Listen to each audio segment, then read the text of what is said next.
These are the garages from the back view. We're going to go down the front in a minute. And I don't know what this little house was for. Probably a tool shed or utility shed. And there's some stairs to the outside. And we're going to go that way right now. This is that little house. There's stairs going up. And we're in the back wall. More area. We sat over there. From over there, there's a cool view of the valley below. And this was more house area. You can still see the foundation. And I'm going to go over and around this tree to the garage. Okay, there's the original house. And there's the ruin with the vine in the chimney. And these are the garages. And we were sitting up there on that one once. Did we ever find that penny?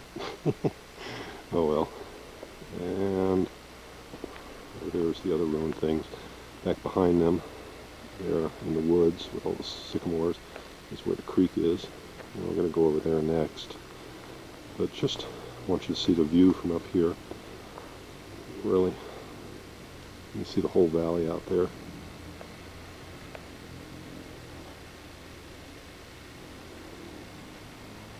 Okay, we're in the area here of the third house with the foundation thing, but I wanted you to see, zoom out, you get this amazing view from here, man.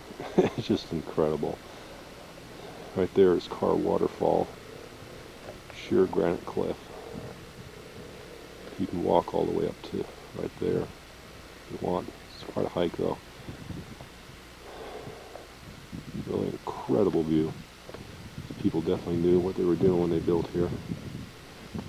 And we're going to go over that way to the creek. You can see we're up behind the house. And there's a field out there.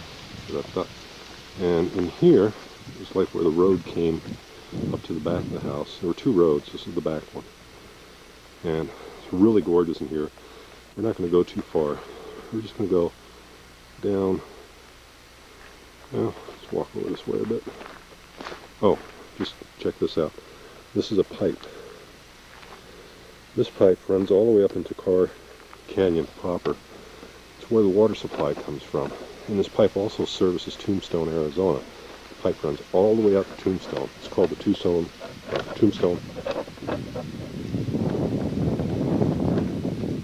Water Pipeline. The reason I paused there, I thought the tape was running out, but it's not.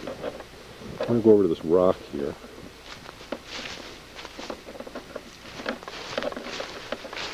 This is where I usually sit on this rock. And this is where Carr Creek flows. There's always water up here, though it's precious little right now. Most of it's underground. But I usually sit here, which I'm going to do.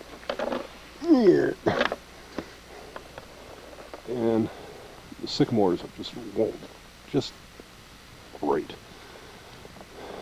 And it smells wonderful here. And I just sit here in the summertime, listen to the water flow. And in the autumn I come here and watch the leaves fall. It's great. Now right now, all you can hear is the wind going through whatever leaves are left on the trees. The water is hardly flowing at all. That's really bad. February, winter, no water from snow melt because we don't have that much snow. It's going to be one dry, hot summer. Yeah, I'm going to sit here for a while, just taking the smells and the sounds. We've left the creek and we're back at the garages. I don't know if I mentioned it, when I first got here, the garages had roofs on.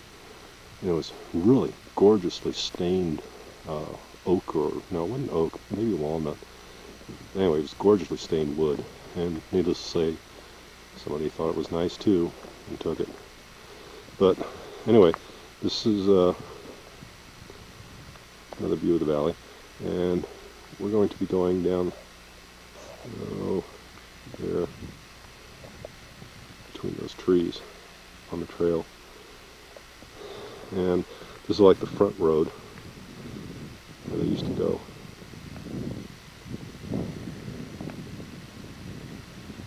So anyway, let's go on the trail. We're up the side of the trail, and somebody's gone through a lot of effort here to make a magic circle.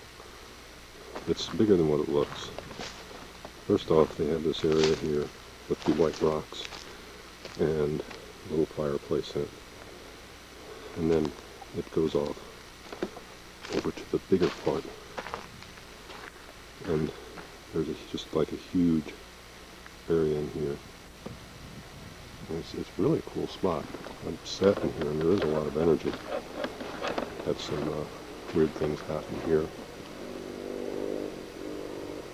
And there's the main fireplace right there. But the reason I know it's a magical circle is because, obviously, if you go over here, there is the south, and the colored boulder up there is the north. No, wait, west. And there's the north, and I'm obviously standing at the east. Down in this whole area is pretty cool too. I don't really feel like going down there today. But I picked a nice spot to make the circle, aside from the people running the trikes out there.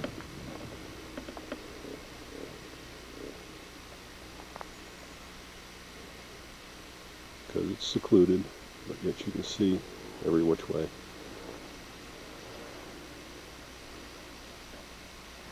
And we're going to go over these huge junipers right there. Really cool spot. Large juniper. And what's cool about it is out here you've got all this grass and stuff, okay? And but underneath the junipers, it's really soft. It's almost angel hair, fine green stuff. And while this one doesn't have a lot, I'll try to put this camera on my shoulder.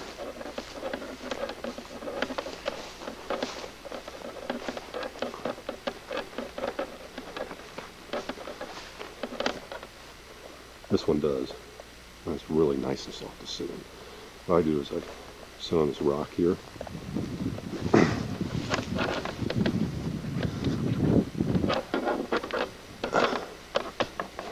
And you can just like see the whole canyon from here.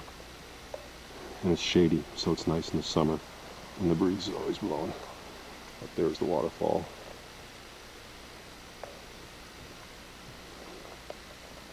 It's just a gorgeous spot, man.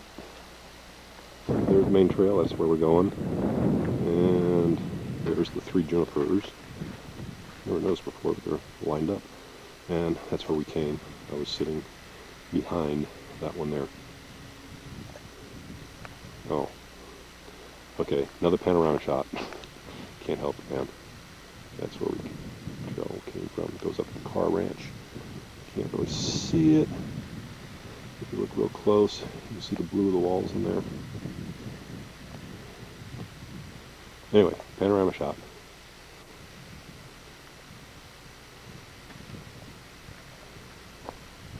That's the hills where we were, somewhere about up there, near that gray. Somewhere up around there is where I was doing my tensegrity. And we're heading on home down the trail. And the trail goes that way behind this tree, and we're going to end up down about there. You should recognize this field. I call it Boomerang Meadow. The trail goes back here into the woods. A lot of music, a lot of people talking. Just going to go through a party area. Joy. Oh well, let's get it over with. Okay, we're heading down to the bottom part of the creek. The party sounds like it's over off to my... Hey, we're now back down at the lower part of the creek. This used to be like a magnificent spot 10 years ago, but as the population increased, more and more people have come out here, and they've pretty much trashed the place. Anymore, it's just, I don't know, a bunch of broken glass. Trashy area. This used to be like magnificent juniper, and people have just hacked it for firewood. You see a pallet there next to a fire ring. Anyway, we're going off around the edge of this rock face, and the trail branches off to the right behind it. And now we're going down through here. The water is running down here, you can actually hear it. It's over here in the creek. There's a little bit there. Charge. Remember I was just saying about people destroying the habitat? What is this bullshit? This is in the middle of the creek bed. Looks like somebody just... I don't think they dumped it here. I think they somehow dug it. I don't know how the hell they did that either. Just two huge piles of sand, and through the middle of it runs the creek. I don't know if this will show up on the video or not, but this is a dying man's amoeba tree. And the red of the bark on these trees has always fascinated me. It's just so dark, almost a mahogany color. Beautiful. Let's see if it'll show up on this one. Yeah, camera's freaking out. I can't figure out what the hell to focus on.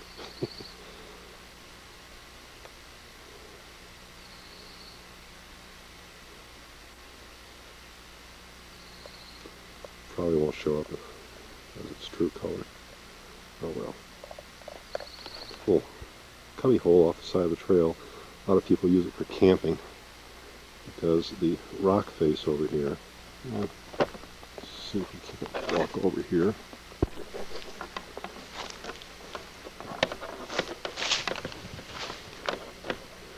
There's a natural indentation here. And it makes it perfect for a fireplace type thing, especially when the wind's blowing. And we're going to go off that way, and that should take... We are back at the main road. There's a Forest Service sign, which we're looking at the back of. Over there you'll notice the hazard thing, where the cattle guard goes across the road, which is where we started out. And houses. This is wait for the truck to go by. This is Wilhelmina's house, also known as Billy. Her house is closest to the Forest Service land. It sits on 4 acres. It's recently been sold to the Brooks people. It's renovating it slowly and surely. It used to be a lot more run down looking. It's looking pretty good now. Next door to Billy's property is Patty and Les's property. Looking into the corrals of their house, way back there, you see my truck parked. At the top of the corrals, or the stables, is Patty and Les's house, sitting there nestled underneath the trees. And over that way is the Brown house. And here's a better shot of the Brown house. Badly in need of paint. There's another shot of the Brown house.